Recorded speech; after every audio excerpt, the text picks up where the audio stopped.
C'est ici, au cœur des Alpes, que la nature se révèle dans toute sa brutalité. Froide, hostile, indomptable. Depuis des siècles, ces sources et rivières glaciales fascinent autant qu'elles terrifient. Car ici, la vie d'un aventurier peut s'éteindre en un instant. Mais ce que beaucoup ignorent, c'est le trésor qu'elle renferme. Une puissance issue des éléments qui révèle la force intérieure et la nature véritable de quiconque ose s'y aventurer.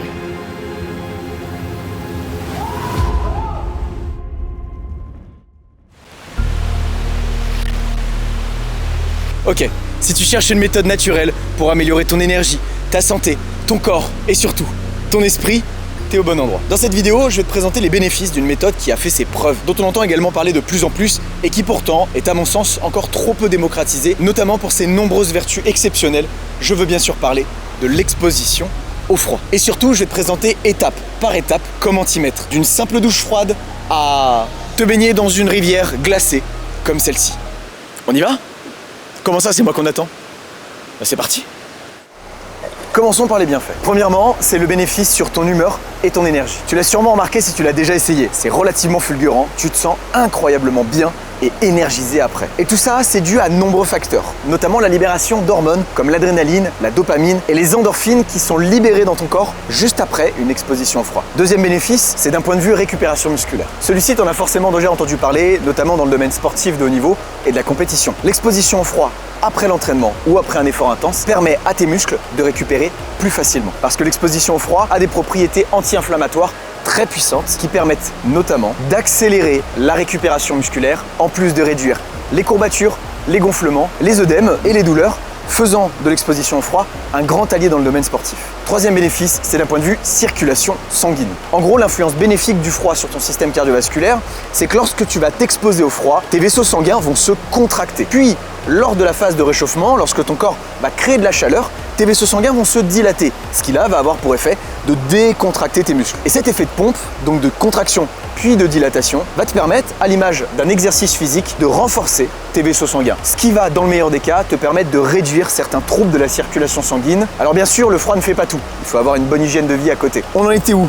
Quatrième bénéfice, et c'est le dernier que je vais te partager en détail, c'est pour moi le plus puissant parmi tous. C'est d'un point de vue discipline et mental. Parce que je sais pas si tu l'as remarqué, mais dans notre mode de vie moderne, il est tellement facile de céder à la gratification immédiate, à choisir ce qui est facile au détriment de ce qui nous fait progresser. Et le froid, c'est la plus belle métaphore pour ça. Parce que si tu as déjà essayé, tu sais de quoi je parle.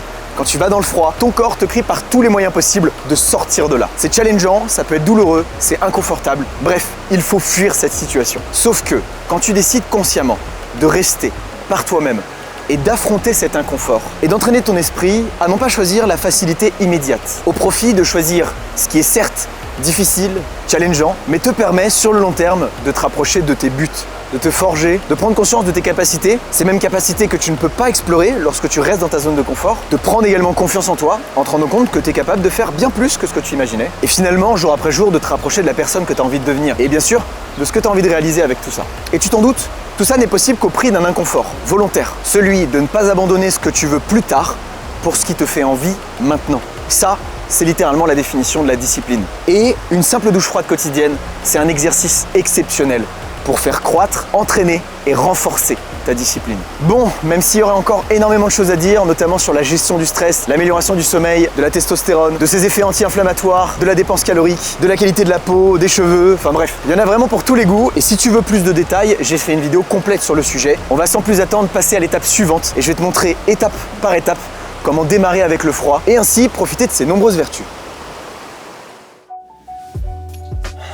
Je te retrouve dans mon studio de tournage préféré, sous ma douche, pour t'introduire à cette première étape pour t'exposer au froid. Je veux bien sûr parler de la douche froide. Et avant de t'expliquer étape par étape comment t'y prendre, je vais te présenter en quelques mots pourquoi la douche froide est vraiment l'outil exceptionnel que tu peux et sincèrement que tu te dois d'implémenter dans ta routine quotidiennement ou du moins régulièrement, et ce pour plusieurs raisons. Premièrement, et je sais pas si tu l'as remarqué, mais prendre une douche froide, bah c'est super simple en soi. T'as juste à rentrer sous ta douche, une habitude que tu fais normalement déjà régulièrement, sauf si tu attends la pluie pour te laver, et tu as juste à tourner le robinet à froid au lieu de chaud, et ça y est, tu prends une douche froide. Et attention, j'ai volontairement dit simple et pas facile, et c'est justement ce qui en fait tout l'intérêt. Secondo, parce que la douche froide, elle t'apporte, via les bénéfices de l'exposition au froid, un panel de bénéfices très large, absolument, mais monstrueux, et ce, à un coût très réduit. Quand je dis un coût très réduit, c'est pas forcément financier, même si tu te doutes bien, prendre des douches froides, ça te fait faire des économies. Je te parle d'un coût en termes de durée et d'effort pour le nombre de bénéfices auxquels tu vas profiter. À mon sens et à ma connaissance, il n'y a aucune autre habitude qui te permet de profiter d'autant de bienfaits et de vertus en si peu de temps. Attention toutefois, parce que beaucoup de gens se trompent encore au sujet de la douche froide et l'aperçoivent encore comme une routine miraculeuse pour coach de développement personnel ou pseudo-millionnaire de 14 ans. Et j'ai clairement la volonté de déconstruire cette image archaïque qu'on a de la douche froide, de quelque chose de très difficile, de se faire violence. Ça, c'est absolument des conneries et ça n'a rien à voir avec le potentiel que peut apporter une douche froide. Et ce que j'entends par là, c'est qu'au quotidien, on subit tous de l'inconfort. On a tous des peurs, des croyances limitantes. Sortir de sa zone de confort nous effraie et c'est normal, c'est totalement humain. Mais à défaut d'aller vers cet inconfort, eh bien c'est l'inconfort qui vient vers nous. Toutes ces choses que tu veux pas affronter, toutes ces galères, ces discussions inconfortables que tu veux pas avoir. Et ces choses-là, elles sont inévitables. Donc quelque part, que tu ailles vers elles ou qu'elles aillent vers toi, dans tous les cas ça va arriver. Sauf que si du jour au lendemain, tu décides non plus d'attendre que cet inconfort vienne de lui vers toi, mais que tu décides à l'inverse d'aller vers lui volontairement, et bien à ce moment-là, il y a quelque chose d'assez magique qui opère. C'est que cet inconfort initial s'inverse et finalement tu te retrouves non plus à subir l'inconfort, mais à choisir l'inconfort pour progresser. Et bingo, parce que la douche froide, c'est clairement la meilleure métaphore pour ça. Parce que quand tu décides d'aller prendre une douche froide, ok, tu le fais peut-être pour quelques bénéfices, c'est plutôt sympa, mais entre nous, c'est que la partie émergée de l'iceberg. Parce que la partie immergée, que tu vois pas, c'est cette nouvelle capacité mentale que tu vas développer à choisir tes défis. Et la définition même de la liberté, c'est pas une vie sans contraintes. Au contraire, c'est justement dans ta capacité à choisir tes contraintes qui va te rendre libre. Et honnêtement, personne te le dira comme ça. Parce que ça fait des années qu'on te vend la douche froide comme un outil pour te matraquer psychologiquement. Sauf qu'en fait, choisir la difficulté, ça peut se faire de façon saine, ça peut se faire avec bienveillance, ça peut se faire dans le respect, la progressivité et l'écoute de soi. Et moi, c'est exactement ce que je te partage. Là, certes, on va vers l'inconfort, et je préfère être honnête avec toi, ça va pas être facile. Sans pour autant perdre ta dignité, même si je te le cache pas, moi, mes premières douches froides, c'était pas très glorieux. Et au fond, ça va être un beau et grand moment pour toi. Bon, sur ce, après cette parenthèse philosophique, je vais quand même te présenter étape par étape comment tu vas pouvoir valser et danser avec le froid sous ta douche. Voilà, j'espère que t'es prêt ou prête, parce qu'on y va. Tu vas voir, ça va être super simple, et la méthode que je vais te présenter, elle est d'ailleurs très progressive pour que, même si t'es frileux, même si t'as de l'appréhension, même si t'as de la peur, tu sois en capacité de le faire et de déjà, avec la douche froide, marquer une première petite victoire. La première étape, c'est déjà de regarder ton pommeau et de lui faire un petit ice contact et lui dire « Aujourd'hui, je vais mettre de l'eau froide et je vais passer un bon moment ». Déjà, tu te conditionnes psychologiquement pour te dire, malgré toutes mes peurs, mes appréhensions et mes doutes, ça va être positif pour moi. Secondo, tu vas commencer à respirer pour te calmer. Peut-être que là, t'es un peu crispé, t'es comme ça. Commence déjà par te détendre, prendre des grandes inspirations, souffler longtemps. T'en prends quelques-unes comme ça, tu maintiens un bon rythme, et ensuite, dès que tu te sens prêt, tu vas prendre ton pommeau et tu vas gentiment allumer le froid. Ce que je te conseille, c'est de mettre le froid au max. Alors, si t'as pas envie de commencer comme ça et que ça peut paraître trop, tu peux mettre un petit peu d'eau chaude et commencer à tiède, c'est ok. Dans tous les cas, on va le faire progressivement, parce que ce que tu vas faire, c'est commencer par mouiller tes pieds gentiment. Peut-être que ça pique déjà un peu, le cœur qui commence à s'accélérer, la respiration qui s'emballe.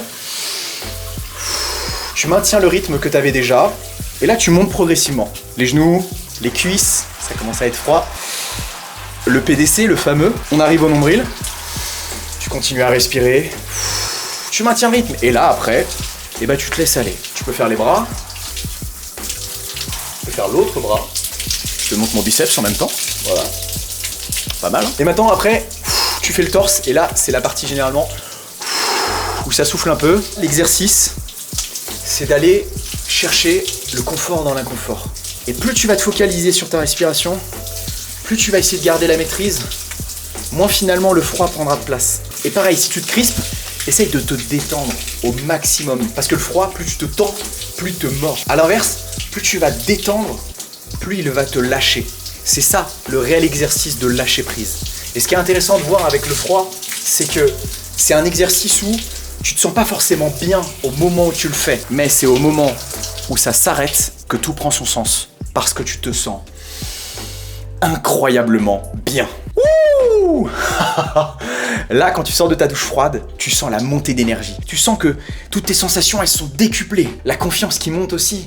Tu viens de faire un truc juste que 99% des gens s'autorisent même pas à faire. Et toi, tu viens de le faire là, juste pour toi. C'est un cadeau que tu t'es fait à travers cette douche froide. Et ce que je te conseille de faire après, c'est de prendre le temps. De pas immédiatement te jeter sur ta serviette. Juste accueille ce qui vient, comme c'est, sans jugement, et profite. Vraiment juste profite. C'est très philosophique et j'ouvre une parenthèse parce que à la base j'avais un esprit très cartésien, toujours vouloir comprendre les choses, mettre des mots sur quelque chose, mais parfois t'as pas besoin de mettre des mots sur des trucs, t'as juste besoin de ressentir. Et la douche froide c'est ça, c'est un lâcher prise total, un retour à toi-même, parce que quand t'es dans ta douche, tu penses pas à tous tes petits problèmes du quotidien, oh faut que j'aille chercher les gosses à l'école, faut que j'aille faire les courses, oh ce dossier que je dois rendre, ce devoir. Non, quand t'es sous ta douche, tu penses qu'à ça, ton esprit il déconnecte. Et honnêtement, vois-le comme une technique de méditation, un moyen de lâcher prise et de retour au moment présent. Voilà grossièrement ma vision de la douche froide. Et si tu veux l'intégrer au quotidien, moi ce que je te conseille, c'est d'y aller entre 1 à 2 minutes par jour et avec une bonne régularité et par expérience, tu verras déjà qu'au bout d'une semaine, il y a quelques premiers changements physiologiques qui vont opérer. Puis, plus tu vas persister dans cette régularité, plus tu vas voir ton corps se transformer et au-delà de ça, ton esprit aussi se transformer. Sur ce, arrêtons de tergiverser, je crois qu'il est temps de passer à l'étape suivante. Mon givré, nous voici dans cette seconde étape pour s'exposer au froid. Et après avoir plus ou moins maîtrisé ta pratique de la douche froide, nous allons bien évidemment passer à celle du bain froid. Et alors là, tu te demandes peut-être quel est le rapport avec le bain froid et une poubelle. Alors oui, ça ressemble à une poubelle. En réalité, c'est un bac de récupérateur d'eau. Car si comme moi, tu n'as pas la chance d'avoir une baignoire chez toi, et ben ça, c'est vraiment un très beau compromis. Mais il n'y a pas que ça, je t'en dirai un peu plus après. Donc bien évidemment, ce qui paraît logique, c'est qu'une fois que tu as pris des douches froides et que tu t'es bien habitué aux sensations, que tu arrives à gérer ton stress, à garder ton calme, bref, à développer des vraies compétences de givré et à plus ou moins déjà t'exposer à un panel de bénéfices que peut t'apporter l'exposition au froid, et ben la suite logique, c'est d'aller tester le niveau supérieur et aller t'exposer au froid d'une nouvelle façon. Parce que clairement, si jusqu'à présent, tu as juste testé les douches froides, et ben le bain froid, c'est radicalement différent en termes de sensations. Ça paraît pas, mais quand tu es sous ta douche, et ben le filet d'eau, il est pas vraiment homogène. C'est-à-dire que tu vas avoir des zones qui sont immergées et d'autres pas. Alors que quand tu es dans un bain froid, toute la partie de ton corps qui est immergée va être en contact direct avec le froid. Et l'échange d'énergie, de température va se faire beaucoup plus rapidement. Alors si cette réflexion peut amener un peu d'appréhension, je te garantis, ça peut paraître totalement contradictoire, mais généralement la douche froide à température égale est beaucoup plus difficile qu'un bain froid. En tout cas pour la majorité des gens, et il n'y a qu'une façon de le vérifier de toute façon, c'est de tester. Alors là, si tu te poses la question, je me retrouve face à un bac de récupérateur d'eau d'une capacité à peu près de 200 litres et de 75 cm de hauteur. Donc pour une personne qui fait moins d'1m80, c'est parfait. Après, il faudra viser un peu plus large et un peu plus haut. Ce genre de bac, tu peux les retrouver dans un magasin de bricolage ou dans un magasin de jardinage. Et alors ce qui est un peu drôle, c'est que si tu veux t'assurer que ce soit à ta taille, c'est que tu peux le sortir du rayon et le tester. Alors fais en sorte que personne ne te voit. Et si tu n'as pas peur du ridicule, étant donné que le ridicule ne tue pas, ce qui est mon cas, fais-le et fais-toi plaisir, ça va faire marrer 2-3 personnes. Côté technique, il y a pas mal de questions qu'on me pose à ce sujet. Combien de temps on peut garder l'eau? Est-ce qu'il faut la traiter? Alors je vais probablement en faire une vidéo dédiée parce qu'il y a beaucoup de choses à dire sur le sujet. Personnellement, je garde l'eau environ 1 mois à parfois 4 mois sans la traiter. Alors ça peut paraître énorme, mais il y a plusieurs raisons pour lesquelles je peux la garder aussi longtemps, d'après moi. Premièrement, parce que je prends mes bains froids dans cette poubelle de automne à printemps. Et je la laisse pas l'été parce que l'eau va être trop chaude et là elle va tourner beaucoup plus rapidement. Donc dès que les fraîcheurs arrivent, je la remplis et je change l'eau à partir du moment où je la trouve relativement opaque ou qu'une micro-civilisation commence à se former à l'intérieur et qu'à chaque fois que j'ouvre le couvercle, on m'appelle Dieu. Maxime Frost, Maxime Frost. Ok, j'en fais trop. Secondo, cette poubelle est opaque, ce qui empêche les rayons UV de s'introduire à l'intérieur et ce qui fait que je peux la garder plus longtemps. Et si aussi je traite pas cette eau, c'est parce que lorsqu'elle est sale, je la réutilise pour le jardin. Et à partir du moment où tu mets du chlore ou du brome, tu peux pas rejeter cette eau dans la nature, t'es obligé de la remettre dans les canalisations, sinon tu vas tout détruire. Et pour le refroidir, il n'y a pas 36 000 solutions, c'est d'ajouter de la glace. Et oui, parce que si tu décides de le prendre à un autre moment de l'hiver, ça va être intéressant d'aller gratter sous les 15 degrés. Alors personnellement, ce que j'aime bien faire, c'est remplir une grosse bassine, la mettre dans le congélo pendant 1 nuit ou 2, ce qui fait un gros glaçon qu'après tu viens casser avec un marteau ou ce que tu peux. Tu peux aussi fabriquer des glaçons toi-même avec, tu sais, les petits bacs de glaçons qu'on a tous dans le congélo. Par contre, avant de refroidir l'eau, il va vraiment t'en falloir beaucoup. Et ça représente un petit investissement, acheter directement de la glace au rayon surgelé de ton supermarché. Généralement, ça coûte pas très cher et ça fait parfaitement l'affaire. Autre option, tu peux remplir des bouteilles en plastique d'eau et les mettre au congélo toute la nuit et ensuite les jeter directement dans ton bain. Ce que je conseille, si tu veux le faire régulièrement, c'est de fabriquer ta glace toi-même. Mais si tu veux tester les bains froids occasionnellement, alors tu peux aller te fournir en glace. Mais il est vrai que pour 200 litres ou plus, si tu veux le faire dans ta baignoire, il faudra au minimum une trentaine de kilos de glace pour vraiment faire une différence au niveau de la température. Voilà, partie technique, c'est fait. Refroidissement, c'est fait. Maintenant, il n'y a plus qu'à te jeter dans le bain. Évidemment, les étapes pour s'y mettre, elles sont très simples, comme une douche froide. Déjà, rester focus sur son souffle et y aller progressivement. Et puis, de respirer et un pied après l'autre, rentrer dedans, prendre une dernière et grande inspiration et y aller. Et là, je te garantis que tu passes un moment incroyable. Alors si t'as un modèle comme ça, le mieux à faire, c'est vraiment de t'asseoir. Et honnêtement, même si t'as les genoux pliés, t'es vraiment très bien. Une fois que t'as fini, tu plonges la tête si t'as envie. Et après, tu sors. Tout simplement. Voilà, c'était rapide et efficace. C'est une autre façon d'appréhender le froid que je trouve exceptionnelle. Toutefois, tout à l'heure, je t'ai parlé d'une solution autre que cette poubelle givrée et qui soit beaucoup plus transportable que celle-ci. Parce que, je sais pas si t'as remarqué, c'est un peu galère. Du coup, la dernière option que je voulais te présenter, c'est celle-ci, un bain portable. Littéralement, tu peux le transporter partout, que je trouve vraiment pas mal et que moi j'utilise sur tous mes déplacements. Celui-ci a une contenance de 300 litres, donc là, quel que soit ton gabarit, quasiment, tu peux rentrer. Sauf si tu joues en rugby en professionnel, là il faudra probablement une piscine. Une fois que c'est rempli d'eau, c'est relativement robuste et ça peut s'utiliser occasionnellement comme régulièrement. Toutefois, et par expérience, je te conseille de ne pas laisser en plein soleil parce que sinon le boudin va vite se dégonfler. Un bain comme ça, il en existe vraiment beaucoup de références sur le marché. Toutefois, pour en avoir testé pas mal, tous ne se valent pas en termes de qualité et personnellement, j'utilise celui-ci qui est, à mon sens, le plus robuste et surtout le plus pratique. Tu vas vite voir pourquoi.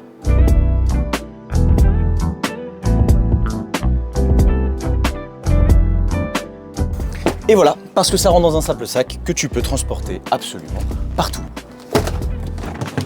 Bainception. Après cette très mauvaise blague, normalement, t'as tout ce qu'il te faut pour pouvoir essayer ton premier bain froid. Dis-toi que c'est une autre façon d'aborder le froid que la douche froide, avec des sensations différentes et aussi avec des bénéfices différents. Et oui, parce que ton immersion étant complète, le froid va arriver beaucoup plus vite et va déclencher tout un tas de réactions physiologiques aussi beaucoup plus rapidement. Et ça va dépendre aussi de la température de l'eau, bien évidemment. Enfin, ce bain froid, tu peux aussi le voir comme une étape transitoire et une occasion de te préparer à l'étape suivante.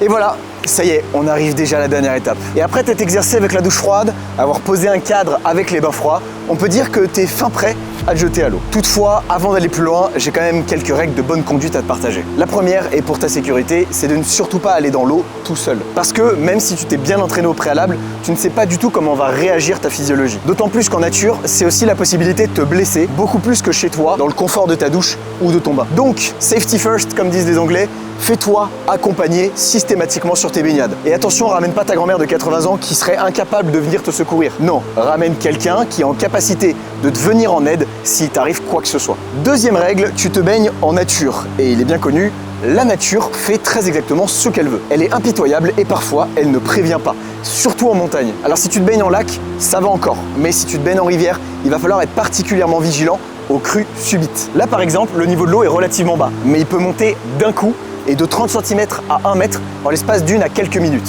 Et ce, même par beau temps, et c'est notamment valable dans les périodes de fonte des glaces ou de fortes pluies. Donc sois très vigilant, mon conseil, c'est d'essayer de viser quelque part un caillou, une branche ou quelque chose qui est facilement reconnaissable et d'essayer de te faire un repère avec le niveau de l'eau. Une fois que tu l'as, regarde-le régulièrement, histoire de vérifier si le niveau de l'eau reste stable. Enfin, troisième et dernière règle, bien sûr, tu es en nature, donc tu laisses la nature exactement comme tu l'as trouvé. Le respect de l'environnement, c'est quelque chose de base, mais parfois on n'a pas conscience de tout le mal qu'on peut lui faire. Et en essayant de se reconnecter à la nature, parfois on le fait pas exprès, mais on la salit beaucoup plus qu'on en profite. C'est valable notamment si tu t'étales de la crème solaire, si tu vas avec du parfum, du gel, du déodorant, bref, quelconque produit qui n'est pas issu de la nature.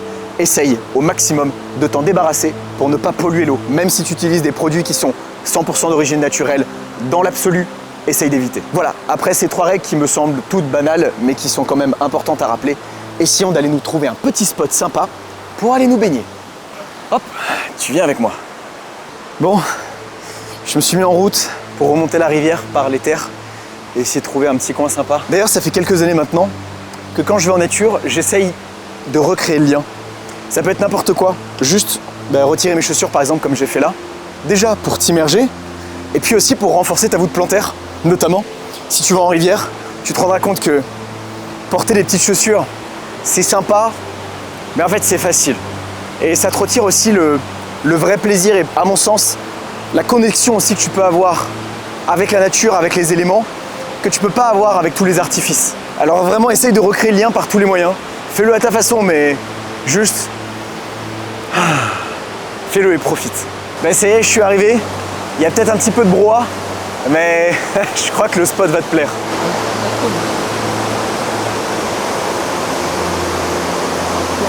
Bon, il y a quand même un peu de vent, et cette cascade, elle envoie très très fort. Donc je vais pas me baigner dedans, mais je pense que je vais me mettre entre les deux cailloux. Il y a un peu de courant et de profondeur.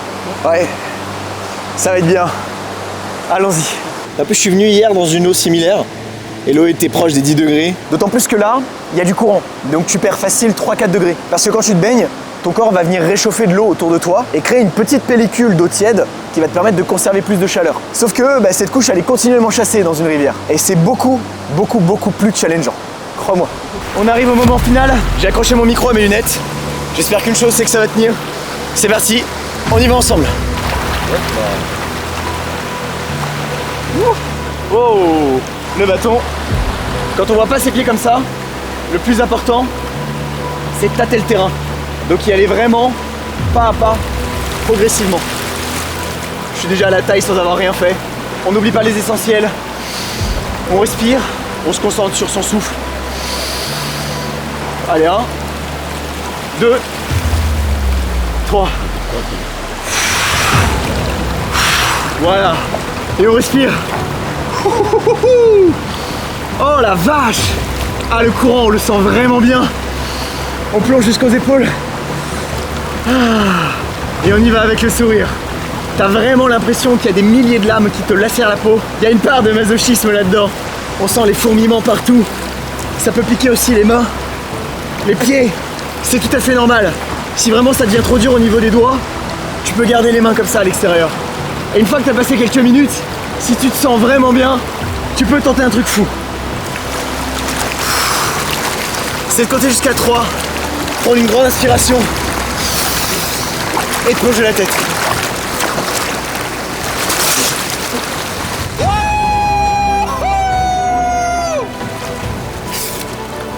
Yes!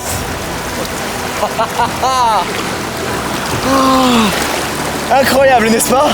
En fait si, c'est croyable, parce qu'on est en train de le faire. Ah, c'est dingue. C'est merveilleux. Waouh. On va sortir de là calmement. C'est fou. Et c'est peut-être ça la vraie folie. C'est d'en manquer. Waouh. Je crois vraiment que c'est ça le plus beau cadeau que tu te fais. Quand tu te reconnectes au vivant. Quand tu recrées le lien avec la nature. Quand tu vas vers l'inconfort. Volontairement. Que tu t'exposes au stress environnemental et que tu te permets d'être plus confortable avec la nature, mais en fait tu peux vivre ce genre de moment sans aucune limite et d'accueillir l'inconfort avec joie, avec euphorie aussi. En fait, tu viens casser les limites qui te séparent du vivant. Et franchement, c'est un vrai cadeau.